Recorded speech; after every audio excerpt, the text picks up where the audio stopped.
So let's go ahead and talk about some of the best cheap performing phones that you can go ahead and buy in 2022. Now I have these annoying birds outside my window, so they might be annoying you. I'm sorry about that. But the first phone I want to hit on is the Google Pixel 6a. In my opinion, for it being a somewhat cheap phone that you can go ahead and buy in the brand new market, I think this is a very solid option. Now I do understand there are much cheaper phones that you can pick up, like the Pixel 4a or the Galaxy A, series of devices too. But I feel like with the Google Pixel 6a, for the fact that you can go and buy it in the brand new market, and for the fact that it has pretty much the same chipset as the Pixel 6 Pro, it has a lot of RAM and it has a lot of capability as well, I think this is a very solid option. It may not be the first phone I would recommend out there in terms of like it being the most popular overall phone, but I do think for it being a brand new device that you can buy in the brand new market, and for it having the build quality that it has, for it having the camera capability that it has, and for it being as, a Google phone with, as Google states, security updates and software updates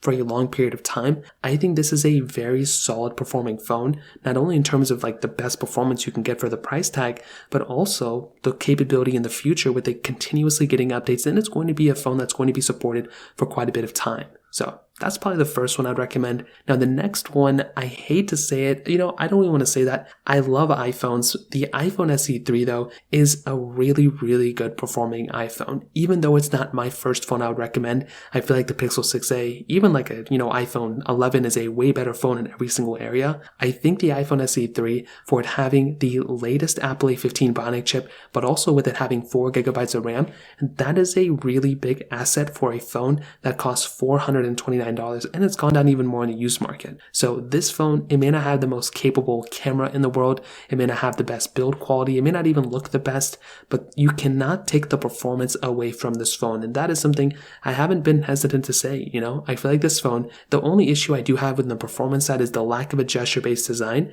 and a smaller screen, but beyond that, I feel like with this thing having that latest and greatest chipset, it pretty much has the same performance as an iPhone 13, and if we're talking about price tag, this thing for being less than $500, just like with the Pixel 6a, I think that is a very solid option for this type of phone, and like I said before, I think the performance has been really, really solid. Now, I didn't want to talk too much about like used phones or whatever, but if you're willing to go in the used market, a used iPhone, 12 is a really good performing phone as well. That thing has a lot of capability and is extremely fast. And also I want to throw another one in here. A used Samsung Galaxy S21 is a tremendous performing phone.